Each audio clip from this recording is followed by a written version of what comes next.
Merci d'être là tous. On va faire une petite lecture sur le schéma de Bhagavad Gita.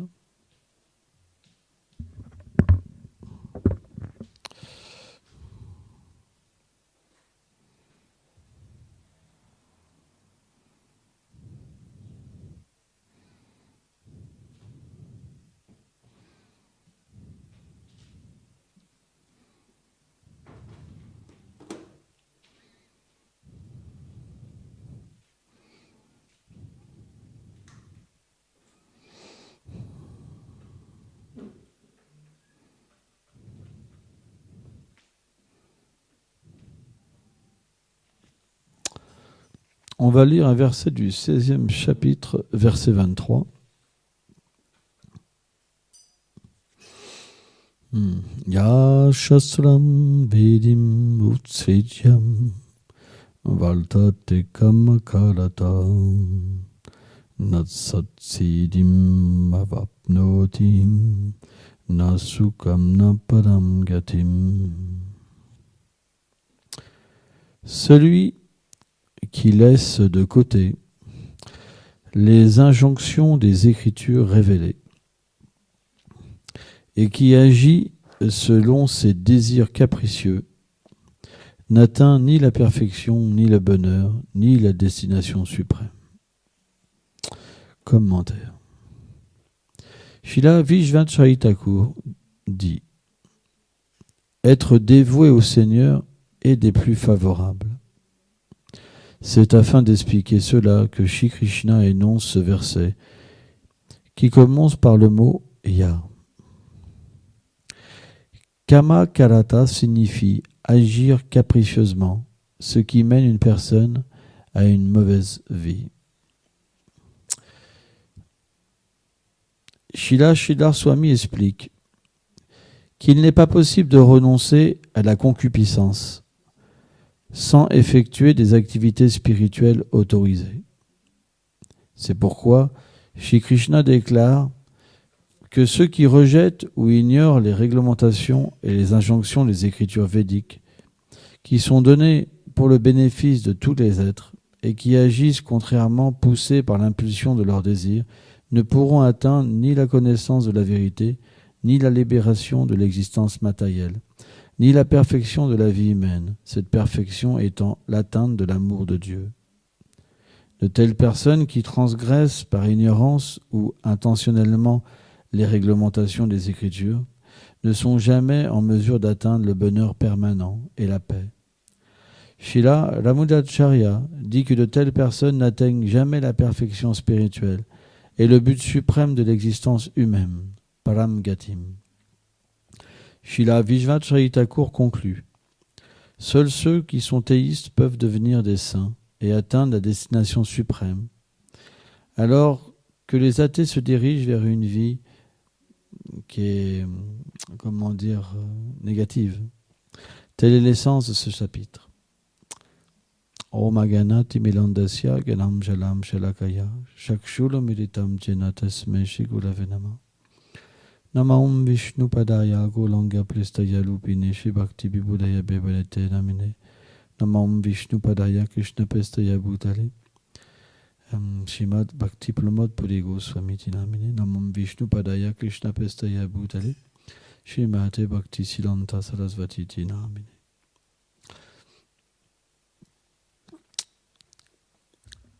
La Bhagavad Gita explique une chose qui est pour nous, qui est importante, c'est la nature de l'action.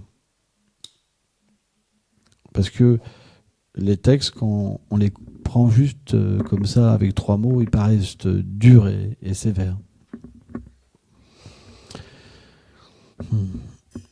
En fait, il y a trois types d'actions qu'on nomme respectivement vikarma, karma et akarma.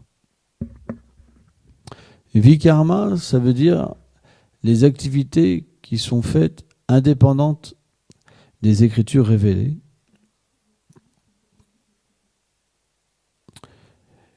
Karma, ce sont les activités qui sont accomplies selon les Écritures révélées. Et avant d'expliquer le troisième, ce qu'on appelle akarma, je vais expliquer rapidement le principe de l'action.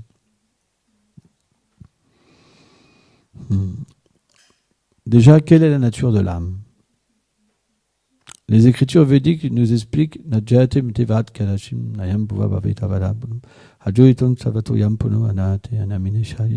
que l'être vivant, il est éternel. Il n'est jamais né. Jamais il ne mourra. Il n'a jamais eu de commencement, il n'aura jamais de fin. Ça, c'est notre nature. Donc, si on regarde le corps qui recouvre l'âme, il est né, il a un début, il a une maintenance, il se maintient, il décroît, il se désagrège, et finalement, on doit le quitter. C'est vrai. Donc, c'est une nature complètement contraire à notre vérité. Alors, pourquoi on est dans cette circonstance? Pourquoi on s'identifie à quelque chose qui est complètement contraire à notre réalité? C'est parce que, bien que l'âme soit originellement manifestée pour être dans une relation d'amour avec Dieu, elle décide, à un moment de son existence, d'avoir l'opportunité d'être dans une situation où elle peut agir d'une manière indépendante. Et c'est à ce moment-là, les écritures védiques qui expliquent que l'âme devient alors conditionnée par la matière. Pourquoi? Parce que l'ignorance ne fait pas partie de l'âme. L'ignorance, ça veut dire quoi? Ça veut dire l'oubli de sa réalité. L'oubli de sa relation avec Dieu. Et l'oubli de la félicité qui l'unit à Dieu. C'est ce qu'on appelle l'ignorance. L'ignorance, c'est pas quelque chose où on dit « Oh, t'es un ignorant, t'es nul ». C'est pas dans ce sens-là. L'ignorance, ça veut dire qu'on oublie la beauté, la vérité et l'amour. Pourquoi? Parce qu'on veut cette expérience d'être indépendant. À partir de là, Kama Esha Kudaesha Dataguna Samudbhavam. À partir de là, quand on vient dans le monde matériel, on devient sujet aux lois de la matière. Et les lois de la matière, ça veut dire que pour oublier notre nature, parce qu'on le désire, c'est nous qui désirons. Hein, c'est très important de comprendre. C'est pas le Seigneur qui nous oblige, c'est nous qui désirons et lui comble le désir.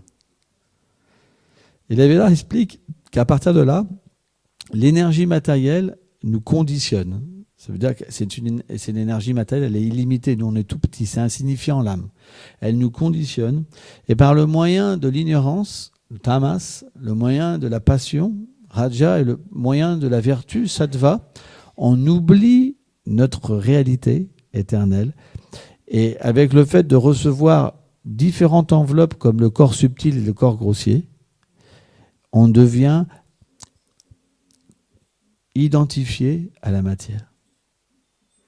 Et à partir de là, on peut se dire, Dieu n'existe pas, c'est moi Dieu. Et maintenant, je vais agir pour mon propre plaisir. Or, quand on pense comme ça, non mais c'est intéressant en fait, c'est exactement comme ça se passe. Quand on pense comme ça, qu'est-ce qui se passe? Il y a des lois dans l'univers.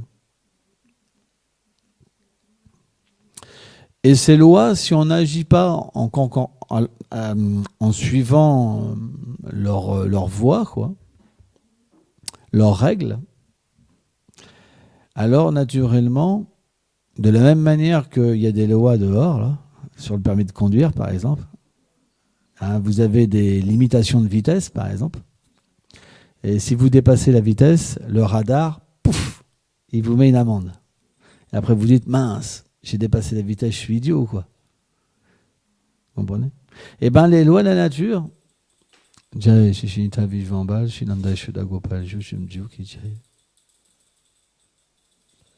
lois de la nature, elles sont pareilles. Mais elles sont encore plus subtiles. Parce que les radars, ils peuvent les cacher, mais on reçoit quand même l'amende. Hein? Mais les lois de la nature matérielle sont beaucoup plus subtiles. c'est qu'elle sanctionne l'être vivant, mais l'être vivant, quand il est plongé dans l'ignorance, il ne peut pas forcément le voir. Simplement, il devient heureux ou malheureux. L'activité qu'on appelle vikarma, quand on agit indépendant des règles, on doit prendre des résultats négatifs dans notre vie. C'est pour ça que les gens souffrent. C'est pour ça que l'environnement est défavorable. L'environnement, en ce moment qu'on a, c'est juste le résultat de nos actes. Et quand on agit d'une manière pieuse, ça veut dire selon les principes qu'on appelle védiques, parce que Veda, c'est les lois du Seigneur qui sont énoncées au début de la création. Elles sont éternelles. Elles reviennent, elles peuvent être oubliées par les hommes, mais elles reviennent tout le temps. Et si on agit d'une manière selon les lois védiques, alors on peut le faire aussi parfois naturellement, parce que quand on fait la charité, ça fait partie d'une loi védique, vous comprenez ? Et donc automatiquement, c'est ce qu'on appelle les activités pieuses, et l'activité pieuse permet d'être heureux. Mais l'activité pieuse ou l'activité impie, elle conditionne. On pense qu'on est heureux avec le corps, et on pense qu'on est malheureux avec le corps. On est toujours une âme conditionnée. Quand on fait beaucoup d'activités pieuses, on peut aller sur des planètes supérieures, ce qu'on appelle le paradis. Certaines religions, ils aspirent les gens à aller au paradis, par exemple. Il y a différentes planètes où on peut, à force de faire des activités pieuses, on peut obtenir une naissance sur ces planètes. Et sur ces planètes-là, il y a des corps qui sont beaucoup plus subtils. Il n'y a pas de souffrance. Il y a des bonheurs qui sont des milliards de fois plus grands qu'ici, que si on expérimentait avec ce corps, on ne pourrait pas supporter. On quitterait le corps tout de suite, tellement que le plaisir est élevé. De la même manière, si on fait beaucoup d'activités qui sont vraiment mauvaises, il y a des planètes inférieures où on peut souffrir plus, des milliards de fois, et on a un corps adapté à la souffrance. C'est pourquoi on dit que la Terre est une plaque tournante. Sur les planètes édéniques, vous épuisez le crédit de vos activités pieuses, et quand vous n'avez plus de crédit, vous revenez sur la Terre. Sur les planètes infernales, quand vous avez fait souffrir des gens et que vous devez payer, une fois que vous avez payé, vous revenez sur la Terre. La seule différence, c'est qu'on n'est pas obligé d'avoir forcément un corps humain. Quand on a mal utilisé le corps humain, et qu'on a vécu comme un animal, par exemple, dans l'ignorance complète, alors on reprend un corps d'animal. Pourquoi ? Par exemple,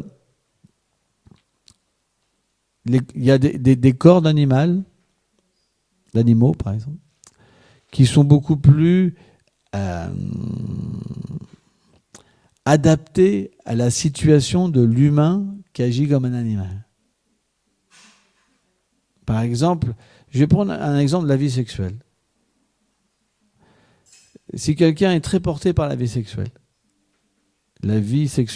immorale, par exemple. Pour l'être humain, c'est pas possible. Parce que l'être humain, il doit être moral. L'être humain, il est le frère de tous les êtres vivants. Il est celui qui aide les êtres à se libérer. C'est l'être humain. Or, ce n'est pas le cas en ce moment, dans la civilisation actuelle. Mais s'il agit d'une manière immorale, automatiquement, ce n'est pas le statut de l'être humain. Donc ses activités, le résultat des activités qu'il prend et qu'il paye sur les planètes infernales, la souffrance qu'il reçoit, c'est comme, c'est expliqué, quand on souffre, notre conscience devient atrophiée.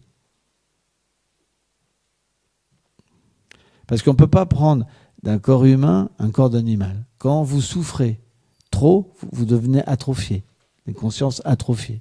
Vous comprenez ? Or, quand vous recevez un corps humain, un corps d'animal, par exemple,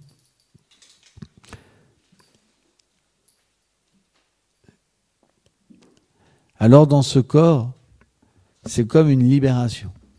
Parce que vous pouvez de nouveau jouir complètement. Et là, ce que vous aimiez en tant qu'être humain, par exemple, manger de la chair bien sanglante, alors vous pouvez avoir des corps qui sont adaptés pour profiter encore plus de la chair sanglante. Si vous aimez par exemple des rapports sexuels immoraux, vous pourrez en faire toute la journée. Et goûter le même plaisir. Mais sauf que dans la vie d'un animal, il n'y a pas leur réaction à la loi du karma. C'est pour ça que la vie humaine, elle doit bien être utilisée. C'est pour ça que le Seigneur donne les lois, en fait, pour prévenir aux gens que vous êtes libres. Moi, je crée l'univers matériel et je vous laisse libre. Vous voulez être Dieu, vous voulez être comme moi, alors je vous laisse libre. La seule différence, c'est que moi, tout existe pour moi, tout est sous mon contrôle. Alors que vous, si vous utilisez les choses mal, vous n'êtes pas tout puissant. Et vous devez en prendre les conséquences. Par exemple, on peut se dire, mais c'est immoral. Pourquoi il y a des juges ? Pourquoi il y a des lois ? Parce que selon la conscience qu'on a, on va trouver qu'il y a des choses immorales et des choses morales. Pas vrai ou pas ? Quand quelqu'un fait quelque chose de vraiment mal, il y en a, ils disent, il faut le mettre en prison ou on le met à mort. Vrai ou pas ? Parce qu'il y a des choses qu'on ne peut pas accepter. Mais quand la société se dégrade, alors il y a, par exemple, tuer les animaux, les massacrer, violer quelqu'un, c'est pas très grave. Même au bout de 2 ans de prison, on ressort, par exemple. Vous comprenez ? On se retrouve dans une société où finalement la violence, la sexualité, tout est banalisé. Parce que tout le monde en a. Parce qu'il n'y a plus de pratique spirituelle, il n'y a plus de pureté. Donc quand on élit des gens, par exemple, les gens eux-mêmes ne sont pas purs. Donc ils ne peuvent pas eux-mêmes se condamner et faire des lois pour se condamner. Donc ils font des lois à leur niveau d'immoralité, et ce qui est plus bas, alors ils doivent payer. Vrai ou pas ? Vous comprenez ? Et donc c'est pour ça qu'on ne peut pas progresser dans cette société-là. C'est pour ça que le Seigneur explique qu'il n'y a pas de bonheur dans une société comme ça. Parce que le bonheur vient dans le fait de suivre des lois qui sont en accord avec les lois de la nature. Parce que quand vous suivez ces lois-là, alors tout le monde est en harmonie avec le Seigneur suprême, avec sa création. Alors que quand on suit des lois qui sont dictées par des gens qui sont en désharmonie, les gens souffrent, les gens sont perdus. Et de toute façon, quand on est perdu, qu'est-ce qui se passe ? On recherche la source. C'est pour ça que quand le matérialisme va trop loin, à un moment, les gens recherchent le spirituel. Parce que tout est détruit. Le matérialisme, ça veut dire exploitation. Exploitation, ça veut dire je veux du bonheur pour mes sens. Exploitation, ça veut dire destruction. On détruit la planète. Mais cette exploitation, c'est quelque chose de très dangereux. Parce que comme il y a le profit, et comme cette mentalité, elle devient complètement démoniaque, on ne peut plus s'arrêter. Et même si tout devient détruit, même si tous les gens souffrent, c'est comme une machine. On devient insensible. Insensible. C'est pourquoi, à moins de suivre des lois qui sont en accord avec le Seigneur suprême, il n'y a pas de vie intérieure. S'il n'y a pas de vie intérieure, il y aura une vie basée sur le plaisir des sens, extérieur. Intérieur, ça veut dire l'âme. Quand l'ignorance recouvre trop l'âme, on cherche le plaisir du corps. Quand on cherche le plaisir du corps, ça veut dire destruction.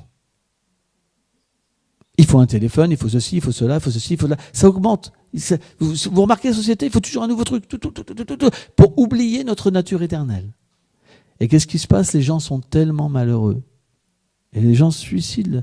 Les gens prennent des cachets, ceci, cela. C'est extrêmement difficile parce que on peut, en fait, Kama Esha Kodaïcha, cette concupiscence, ce désir de satisfaire les sens, c'est insatiable. On n'est jamais satisfait. Ça augmente, ça augmente, ça augmente, ça augmente. Au point qu'on n'a même plus une seconde pour penser à notre vérité.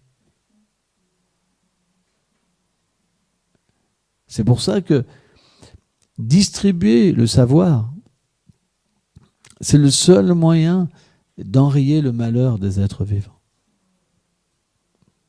Parce que quand les gens véritablement agissent avec dévotion pour le Seigneur suprême, pas qu'ils agissent selon les Écritures pour obtenir du bonheur matériel, pour atteindre le paradis, par exemple. Parce que ça, c'est un acte intéressé encore. Mais c'est autorisé. Mais maintenant, on va parler akama. Qu'est-ce que c'est akama? Akama, c'est une situation, une action qui engendre aucune réaction, ni de bonheur, ni de malheur. Et cette situation-là, elle ne peut être manifestée que quand l'être vivant se lie d'amour avec Dieu. Parce que le service de dévotion, le service d'amour du Seigneur suprême, il n'est qu'en rapport avec l'âme, pas avec le corps. Tant qu'on ne comprend pas qui je suis, on ne peut pas comprendre le besoin de l'âme. Et tant qu'on ne comprend pas le besoin de l'âme qui est d'être relié avec le Seigneur suprême dans un lien d'amour, alors naturellement les activités dans la matière continuent. C'est pour ça que le but des Védas, c'est de faire connaître le Seigneur suprême, son nom, sa forme. Parce qu'on a une forme, lui aussi a une forme. La Bible dit on est créé à l'image de Dieu. Mais la forme que Krishna a, Krishna, ça veut dire l'infiniment fascinant, c'est pas une forme matérielle.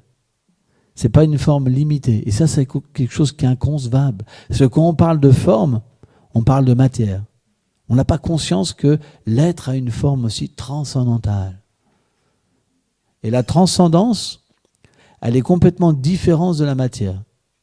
La matière, plus quelque chose est puissant, plus il est grand. La transcendance, ça n'a rien à voir. Quelque chose peut être défini et être illimité. C'est quelque chose qui complètement dépasse l'intelligence matérielle. Le son, par exemple. Dans la matière, Sridhar Maharaj explique que ce qui peut être perçu, c'est des choses grossières. On peut percevoir aussi le vent un petit peu, parce que quand ça souffle, on sent le vent, ou le son, on peut l'entendre. Mais ce qu'on perçoit vraiment, c'est la matière brute, vraiment. Ça, on peut le voir. Mais au niveau spirituel, tout est inversé. Le son, c'est la chose la plus efficiente. C'est pour ça que, par exemple,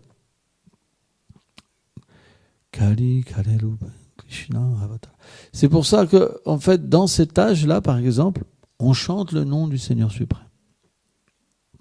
Parce que dans son nom, il y a la forme, il y a ses attributs, et il y a son monde, il y a ses associés, il y a ses divertissements. Tout est présent. Alors pourquoi les Écritures védiques parlent du Seigneur suprême? Parce que sans comprendre la nature du Seigneur, on ne peut pas comprendre notre nature.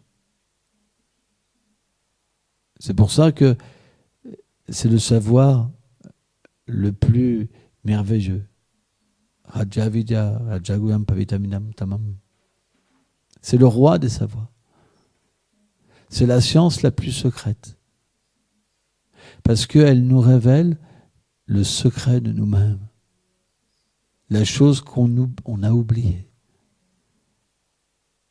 Quand quelqu'un quitte son corps, vous voyez juste l'enveloppe. Mais l'être vivant qui quitte le corps au moment de la mort, on n'en a pas conscience qui il est. Et c'est ça le problème de notre civilisation. C'est que quand on va à l'école, on apprend l'ignorance. On vient du singe, par exemple. L'âme ne vient pas du singe. Simplement, un singe peut devenir un être humain dans une prochaine vie. Parce qu'il y a l'évolution du karma. Donc dans cette évolution, il y a des races qui ont plus de conscience que d'autres animaux. Mais vous avez beau associer un être humain avec un singe, le singe, il peut élever sa conscience jusqu'à un certain niveau, pas plus. Ça fait des milliers d'années que, qu'on a conscience, il y a eu beaucoup plus de civilisation que ça, mais que les savants sont conscients, quoi. On va dire 2000 ans. En 2000 ans, on n'a jamais vu un singe devenir un homme, par exemple. Parce qu'ils ne connaissent pas le principe de la réincarnation. De la même manière, un singe, s'il s'associe avec un homme, il peut éveiller sa conscience jusqu'à un certain niveau. De la même manière, si un homme s'associe avec un singe, il peut régresser sa conscience aussi. La preuve, c'est que les gens maintenant, ils ont plus foi dans leurs animaux que dans les êtres humains. Ils font des restaurants pour les chiens. Ils dépensent des fortunes, il y a des hôtels, ils dépensent des fortunes pour des chiens. Parce que leur conscience, comme ils sont au niveau du corps,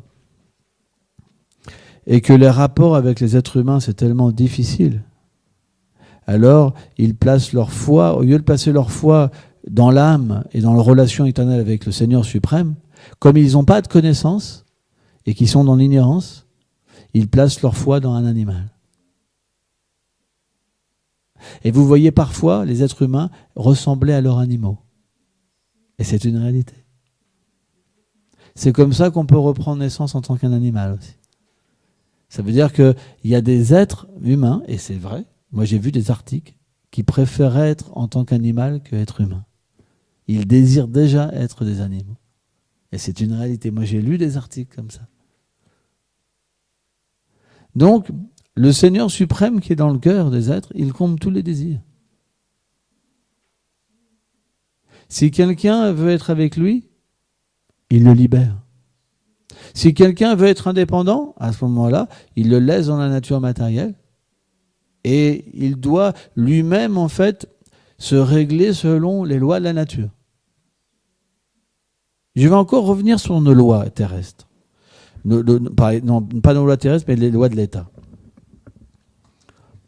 Vous passez le permis de conduire. Ici, tout le monde a à peu près le permis de conduire. Il y a un code de la route. Vous avez le choix. Soit vous le suivez correctement, soit vous ne le suivez pas correctement. Vrai ou pas? En France, il y a peu de gens qui suivent le code de la route correctement. C'est réputé mondialement. Hein? On roule toujours 10 ou 20 à l'heure en plus. Hein? D'ailleurs, là où il y a des radars, vous voyez toujours des traces de pneus. Vous savez, pour pas se faire flasher. Toi. C'est plein de traces de pneus. Hein? C'est vrai. Et on met des radars au feu, il y a des gendarmes partout, etc., pour permettre aux gens de suivre des lois. S'il n'y avait pas de police, ça ne serait pas évident. Hein? Pourquoi il y a la police? Pourquoi il y a l'armée? C'est parce que les êtres en eux-mêmes, ils ont envie de liberté et suivent leur propre loi. Tout le monde a envie de faire sa propre loi. Hein? Mais finalement, si on ne suit pas les lois, qu'est-ce qui se passe? Alors, on obtient des problèmes dans notre vie. Et quand on obtient des problèmes, quand on commence à avoir moins de points sur notre permis, on change de comportement. Ah, il me reste plus que 2 points. Bon, maintenant c'est fini, je roule moins vite, maintenant je vais faire attention, etc. Va ou pas? Nous-mêmes, on a le choix parce qu'on est confronté à des lois. Donc quand on agit mal, alors parfois, malheureusement, on peut aller en prison. Mais si on évite, on se dit, bon là c'est fini, j'arrête tout. C'est une réalité. Et bien de la même manière, le Seigneur, il donne des écritures, il dit, ok, tu veux être indépendant, tu gères. Il y a les lois, maintenant tu gères. Quelqu'un peut dire, ni Dieu ni maître. Mais l'être humain, on a tous la conscience de Dieu. L'animal, non. Or, quand on rejette le Seigneur suprême, on est comme un animal, en fait. On n'a plus de conscience humaine. La conscience humaine, ça veut dire conscience de Dieu.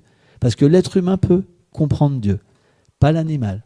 L'animal, vous le faites venir ici un chien, il va même pas pouvoir voir qu'il y a des divinités, que c'est un endroit pour adorer Dieu. Il pourra pas comprendre, il n'a pas la conscience. Sauf si dans une vie d'avant, il y a des cas spéciaux, mais bon, on va pas parler de ça. Mais il pourra pas. Il pourra pas comprendre le Seigneur suprême.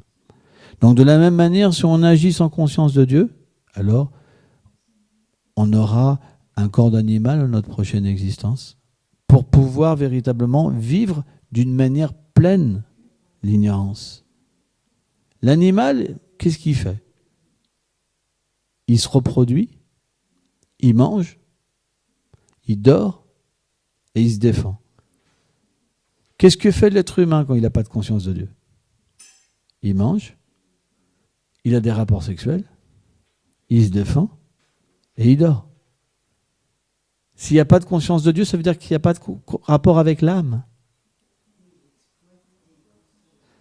Alors que l'animal, lui, il est beaucoup plus équilibré parce qu'il agit par un instinct naturel qui est réglé par la nature matérielle. Vous voyez que l'être humain, lui, par contre, il peut se dégrader complètement et tout détruire. C'est pour ça que si l'être humain, il n'a pas de loi supérieure, il se dégrade. L'animal, lui, non. L'oiseau, il va prendre juste ce qu'il a besoin pour manger. L'humain, lui, il va tout prendre. C'est vrai. Donc c'est pourquoi que si on suit des lois, alors notre conscience s'éveille. Et plus notre conscience s'éveille, et plus on devient en harmonie avec tous les êtres et la nature. C'est pour ça qu'on a besoin de spiritualité. Parce que sans ça, on est pire. C'est l'être humain qui a conscience vraiment de Dieu. Quand on parle de conscience de Dieu, ça n'a rien à voir avec les fanatiques. Mais conscience de Dieu, ça veut dire vraiment une connexion avec Dieu. Et comme Dieu est amour, automatiquement, aimer tous les êtres. Comprendre le besoin des êtres. Éveiller la sensibilité du besoin et de comprendre que sans faire comprendre aux gens qui sont l'âme, les gens vont penser « je suis musulman, je suis hindou, je suis américain ». C'est la guerre. Et c'est pourquoi que le principe, par exemple, de la Bhagavad Gita parle de l'âme. C'est pas hindou. Quand les gens en Inde disent « moi je suis hindou », c'est une déviation. Parce qu'on est l'âme. Et quand on comprend ça, naturellement, on ne peut plus agir n'importe comment. On devient notre vrai ami. On ne peut plus considérer que quelqu'un est inférieur. Parce qu'il y a l'âme. L'âme, elle est de la même nature. On comprend que dans l'animal, il y a l'âme. On comprend que dans la plante, il y a l'âme. On comprend que dans l'insecte, il y a l'âme. Et on devient l'ami de tous les êtres vivants. Parce qu'on comprend que cette même réalité, elle est dans chaque chose. Et que selon leur activité passée, ils ont reçu un corps. Or, quand on comprend qu'on est l'âme, alors on peut éveiller les êtres de la nature, en leur chantant le nom du Seigneur suprême. C'est expliqué par Haridas Thakur, par exemple, il explique dans le Harinam Shimtamani que quand on chante le nom du Seigneur à un arbre, à un insecte, peu importe, dans la vie prochaine, l'être vivant a un corps humain. Avec la conscience de Dieu, il peut commencer le service de dévotion. C'est pourquoi, quand on comprend l'âme, on comprend aussi comment aider les êtres vivants. Mais pas aider au niveau du corps, mais aider les êtres à comprendre leur nature éternelle. C'est pourquoi, sans la connaissance de l'âme, sans la connaissance de notre lien avec Dieu, on ne peut pas agir correctement dans ce monde. Parce que l'expérience matérielle ne nous permet pas de comprendre la transcendance. Parce que quand on agit dans ce monde, on agit sous les conditionnements de la nature matérielle. On a dit de l'ignorance de la nature. Or, dans ces trois conditions d'existence qui sont mêlées les unes aux autres, on n'a pas conscience de notre réalité. C'est pourquoi les écritures védiques, selon la condition qu'on a, elles s'adressent aux gens. Il y a trois sections. Karma Kanda, Gnana Kanda et Upasana Kanda. Karma Kanda, c'est ce qu'on appelle l'action intéressée. Quand l'être vivant pense « je suis ce corps », il veut et qu'il croit en Dieu, ça veut dire qu'il y a quand même la conception de Dieu, il veut atteindre une situation bénéfique pour le corps. Donc il adore le Seigneur pour aller au paradis. Quand l'être vivant a plus de conscience encore, et qu'il comprend qu'il est différent du corps, qu'il est l'âme, naturellement il trouve ça idiot d'aller au paradis, parce qu'il devra y revenir après sur la terre. Il comprend le cycle des morts et des renaissances. Donc lui, ce qu'il veut, c'est se libérer, aller au-delà de l'univers matériel. Donc il prend ce qu'on appelle le chemin du Gyan, de la connaissance, sur l'âme. Mais finalement, quand il comprend vraiment la nature de l'âme, il comprend naturellement qu'elle a un lien avec Dieu.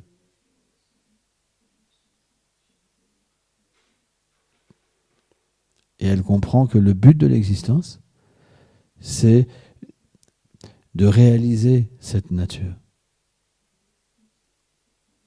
C'est pourquoi que quelqu'un, par exemple, peut dire à Dieu au début. Par exemple, il y a des Vaishnavas, au début, leur désir, c'est pas de comprendre leur nature éternelle. Si on leur parle de Swarup Siddhi, par exemple, le corps spirituel, la demeure du Seigneur, ça les attire pas.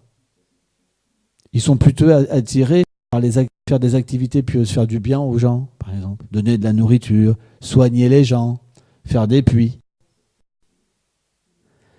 Mais quand on sert le Seigneur suprême, peu importe, même si notre désir n'est pas le plus élevé, le fruit que ça engendre, graduellement, va donner ce désir le plus élevé. Parce que quand on est en connexion avec ce qu'il y a de plus élevé, même si notre désir n'est pas encore pur, naturellement, le résultat va de plus en plus augmenter. Notre désir va changer, notre conscience va changer. C'est graduel, c'est scientifique, vous comprenez? Et un jour, on pourra vouloir devenir un pur dévot. Mais Krishna dit, il dit, c'est prendre du temps en fait. Et il parle de millions d'existences. Ouais. Parce que l'être vivant, il est très attaché à son indépendance. Il a cultivé ça, il a du mal en fait. Pourtant, c'est son malheur. Hein. L'indépendance, c'est pour ça qu'on souffre, c'est pour ça qu'on doit prendre les résultats de ses actes, c'est pour ça qu'on doit renaître. Mais l'être vivant, il a, comment dire, développé un fort désir d'être loin en fait, du Seigneur suprême. Mais plus il sert le Seigneur, et plus c'est bon. Plus il comprend que plus c'est la souffrance. Donc, graduellement, il perd cette indépendance. Krishna,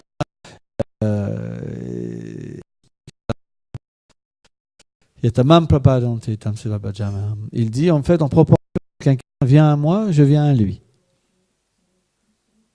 Donc, plus on abandonne, plus Krishna se rapproche, plus c'est bon.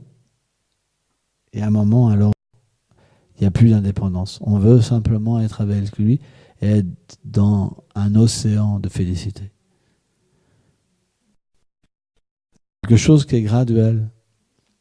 Mais au début, c'est long. Mais plus on se rapproche, plus c'est rapide. Parce qu'on devient attractés. C'est pour ça qu'on dit Krishna. Parce que Krishna nous attracte. Mais le Seigneur est très miséricordieux. Par exemple, il dit, même si quelqu'un il fait un pas vers moi, alors je lui redonne le bénéfice dans sa vie prochaine. Je reviens le chercher en fait. Au même niveau, je reviens en fait. Parce que le Seigneur, il a liberté personnelle, il ne force jamais. C'est une particularité du Seigneur, c'est qu'il ne force jamais. Si vous voulez 1%, il vient 1%. Si vous voulez 10, il vient 90, il vient 90.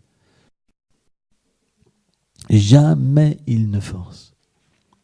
C'est pour ça que on peut comprendre que tous les êtres ont un abandon différent. C'est pour ça que chacun perçoit le Seigneur suprême selon son abandon. Mais ça ne veut pas dire que le Seigneur suprême ne peut pas se révéler tel qu'il est. C'est pour ça que dans des livres, dans la Bhagavad Gita, par exemple, il explique sa nature. Ça aille plus vite. Parce que si simplement, avec notre sentiment, on va vers lui, comme notre sentiment n'est pas pur, parce que comme on ne veut pas être avec lui d'une manière personnelle, comme on ne veut pas être avec lui comme ci, comme ça, mais qu'on veut que ça soit comme nous, on veut. Lui, il n'habite pas dans le monde. Le monde à lui, il n'est pas de cette manière-là. Donc quand il est réciproque, alors il ne peut pas se révéler à nous complètement. Mais il y a la foi quand même qui est là. Or, dans une prochaine vie, une personne, il la place dans un environnement qui est plus favorable. Et graduellement, alors, il peut se révéler. Et l'être vivant peut comprendre sa propre nature. C'est très scientifique. C'est pourquoi un Vaishnav qui comprend sa nature, alors il comprend tous ses plans d'existence. Parce que si vous êtes libéré, une âme libérée, vous pouvez comprendre tous les désirs des êtres vivants aussi. Qu'est-ce qui empêche l'être vivant d'être dans cette situation complètement libérée? Et naturellement, c'est pas que vous allez prendre les êtres vivants, les secouer comme ça, hein, comme un shaker.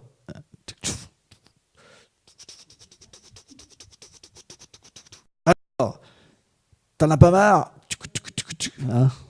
Réveille-toi, hein? T'es dans l'ignorance là. Le pêcheur, ah, t'es un pêcheur. Ah. Non, c'est pas comme ça. Non, simplement, si on peut comprendre les êtres, on les accompagne selon leurs désirs, selon leurs tendances, selon leur possibilité à engager leur nature acquise au cours de la nature matérielle et leur permettre de progresser. C'est pourquoi Vaishnava Bhaktivedanta Swami Prabhupada, spirituel, est expert à engager les êtres vivants selon leur nature. Parce qu'on a besoin d'être connecté avec une âme libérée. Parce que l'âme libérée, il est conscient de la nature. Et les conseils qu'il nous donne, c'est pour éveiller notre nature. Parce que par nous-mêmes, on ne peut pas comprendre encore cette nature éternelle. C'est pour ça qu'on a besoin d'un maître. Par exemple, quelqu'un qui veut être boulanger, il a besoin d'un maître pour apprendre à être boulanger. Et bien de la même manière, pour comprendre la nature de l'âme, on a besoin d'un professeur qui nous permet un petit peu différent parce que c'est notre vraie nature, la nature de l'âme. Mais on prend chez Alopa Goswami l'exemple d'un enfant. Dans le Bhakti Rasamrita Sindhu, il dit bien que l'enfant il a la propension intérieure de marcher. Au début, il a oublié. Mais si vous l'aidez, alors graduellement, il va marcher. Mais il y a besoin d'un petit aide au début. Le père, la mère, ils aident toujours l'enfant à marcher, etc. Et bien de la même manière, qu'est-ce que c'est le maître spirituel? C'est quelqu'un simplement qui permet à son disciple de réapprendre à marcher. de réapprendre à être ce qu'il est véritablement. Et pour ça, on a besoin d'être engagé dans le service de dévotion. C'est pour ça qu'on en tant que la déité. Un matérialiste pense que c'est une poupée, pense que c'est une statue. Mais le Seigneur, dans le Srimad Bhagavatam, il dit qu'il vient sous cette forme-là. Parce qu'il est aussi dans le cœur de tous les êtres. Et qu'à travers cette forme, il accepte le service de ses dévots. Donc, ça veut dire accepter. Accepter, ça veut dire qu'il donne la miséricorde d'éveiller l'être à sa réalité à travers le service de la déité. C'est très mystique. Comment on pourrait s'éveiller? Comment, par exemple, on éveille l'attirance pour quelque chose? C'est en rentrant en contact avec l'objet. Ce que vous n'avez jamais vu, vous ne pouvez pas le désirer. Vous comprenez? La manière dont on est recouvert par l'ignorance et qu'on a oublié complètement la nature de l'âme, cette nature, on ne peut pas la tuer. C'est nous-mêmes. Elle est simplement recouverte. Mais quand on est dans le service de dévotion du Seigneur, selon des règles que le Seigneur et ses dévots mettent en place sur la terre, alors notre nature, de nouveau, s'éveille. Pourquoi on a besoin d'entrer en contact avec un processus qui est authentique? Car si le processus n'est pas authentique, ou s'il a été altéré, alors il ne porte pas les fruits. Qu'est-ce que c'est le résultat? Le massacre. Je suis hindou, je suis chrétien, je suis musulman, et vous êtes des mécréants. On va tous vous massacrer. Or, un religieux authentique, il ne peut pas penser comme ça. Il pense en tant que l'âme. Je ne suis pas ce corps. Je ne suis pas hindou. Je ne suis pas musulman. Je ne suis pas chrétien. Je suis l'âme. Et l'âme, elle est au-delà de tout ça. Elle est sur un plan d'éternité. Mais c'est très rare. Partout vous irez, la plupart du temps, sur des gens fanatiques. Parce que c'est rare. Quelqu'un qui parle de l'âme, c'est très rare. C'est pour ça qu'on est fortuné. Parce que ce savoir-là, il peut nous sortir du fanatisme. Il peut nous sortir de la violence. Il peut nous sortir même des actes de charité. Il peut nous mettre sur un plan où on agit avec notre réalité. On pourrait se dire, mais je comprends qu'on sorte de la violence, du fanatisme, mais quand même des actes pieux. Et les êtres, alors, on ne fait rien pour eux, on pense qu'à nous, à l'âme. Déjà, avec le corps matériel, on peut avoir un tout petit peu de compassion. Quand on voit un pauvre qui mange bien, on peut lui donner une pièce. Ça arrive de ressentir de la compassion. On peut donner notre vie pour des gens qui souffrent. On a cette possibilité-là de pleurer.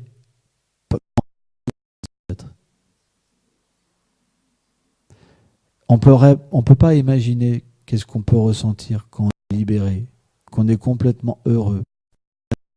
Les gens qui souffrent. Donc on ne peut pas dire ça. Parce que plus notre conscience s'éveille et plus on voudra les êtres qui souffrent. C'est le principe de la conscience. Quand la conscience s'éveille, on devient l'ami des êtres. Et si on est l'ami du Seigneur suprême, le Seigneur suprême, il crée ce monde parce que mais il donne le moyen pour en sortir. C'est son désir de ce monde. Une autre chose, c'est que l'âme est éternelle. Puis qu'elle subisse l'action du temps, en même temps, elle ne le subit pas. Ça veut dire que quand on devient libéré, c'est comme si que jamais on avait passé un moment dans ce monde matériel. Parce que le temps n'a pas d'emprise sur l'âme. C'est ce qu'on appelle Maya, l'illusion.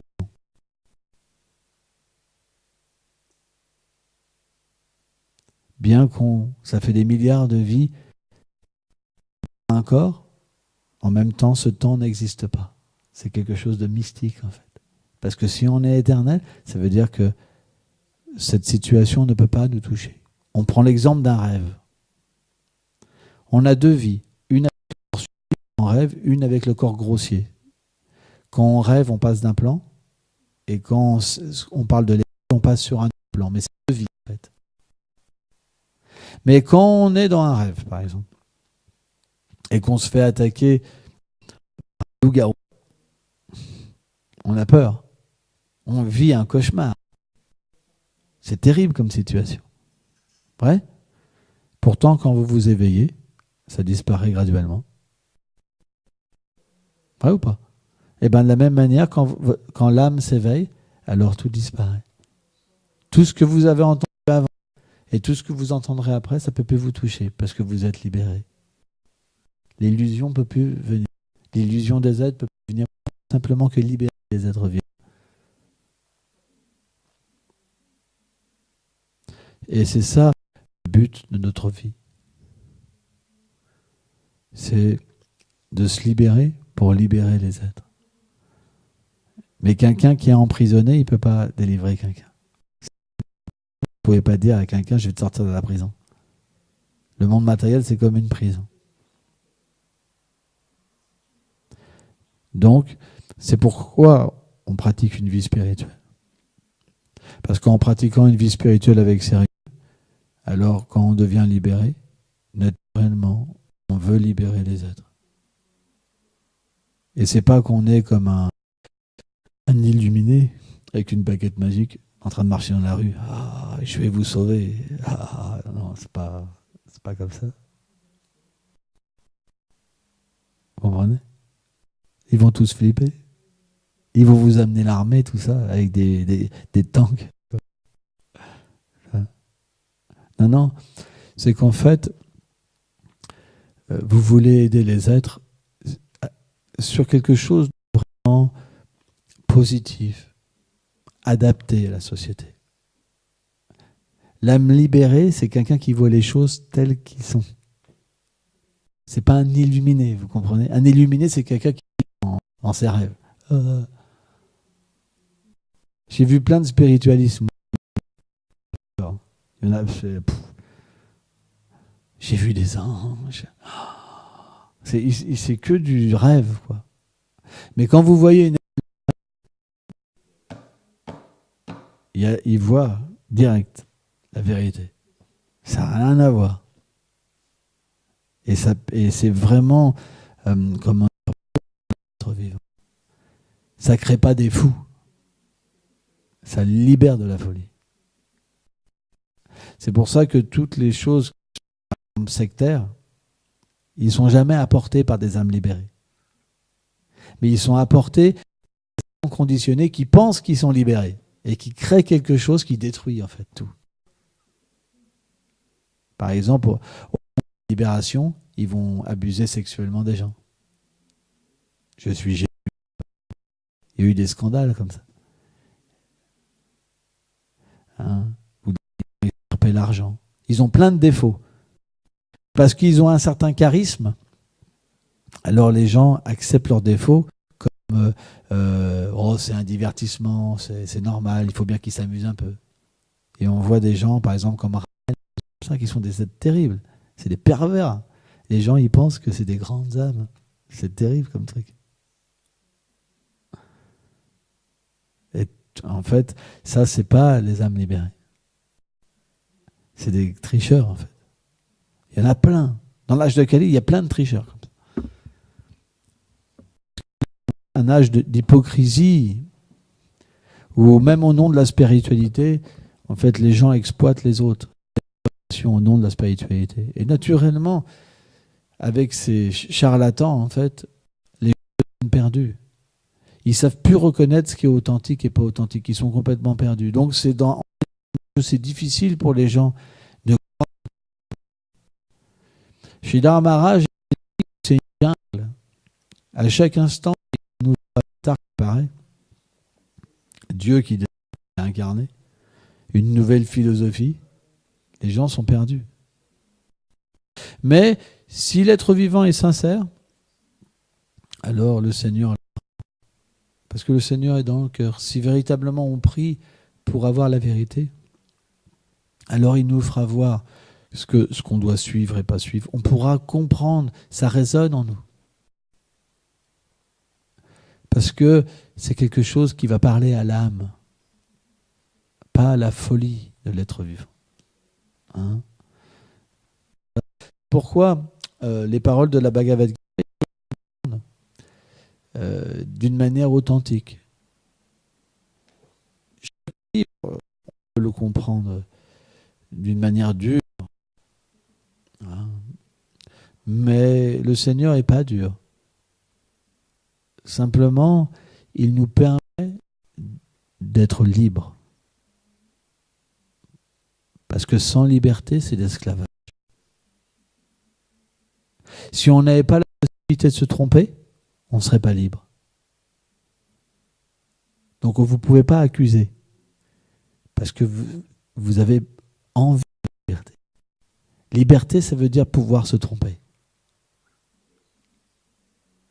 Mais liberté, ça veut dire aussi pouvoir accepter le conseil supérieur. Par exemple, de la drogue. Et tous les jeunes ont eu ce conseil de ne pas prendre de la drogue.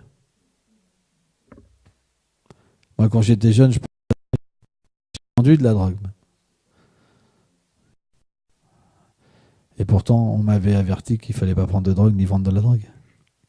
Vrai ou? Mais pourquoi tous les jeunes, beaucoup de jeunes, prennent de la drogue? Parce qu'ils ont un libre arbitre. Bien que la drogue détruit, la cigarette détruit, l'alcool détruit, tout le monde en prend. Si vous dites à ces gens-là, c'est interdit, c'est une émeute, c'est la guerre civile. Si les gens ils peuvent plus boire, c'est la guerre civile. Vous comprenez? Pourquoi l'alcool est autorisé? Parce que sans ça, ils vont en produire illégalement. Ça ne peut pas s'arrêter, c'est pas possible.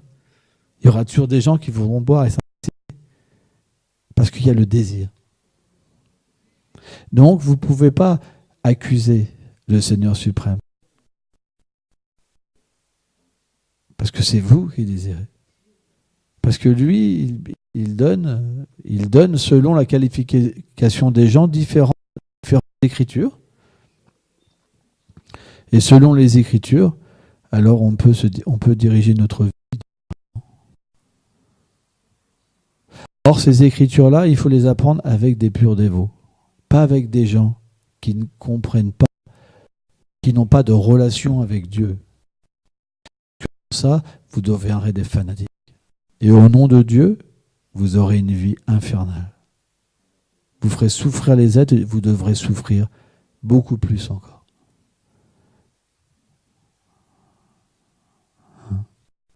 Okay. Merci beaucoup.